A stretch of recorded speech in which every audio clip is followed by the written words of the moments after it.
আমি এখন টাইস কোম্পানির রোবট চলাচল করে, রোবট দিয়ে মাল চলাচল করা সেই জায়গায় আছি, ভিডিও করতেছি গোপনে, দেখতে পারলে সমস্যা হবে কোম্পানি।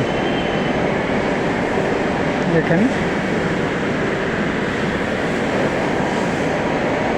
হ্যাঁ, রোবট একটাও দেখা যাচ্ছে না এখনো।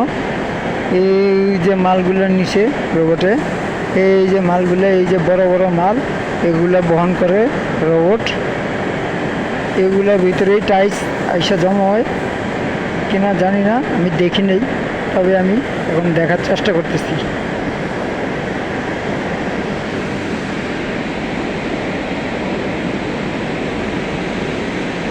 এই যে টাইসগুলো যাচ্ছে, এই যে সিরিয়ালের টাইস যাচ্ছে,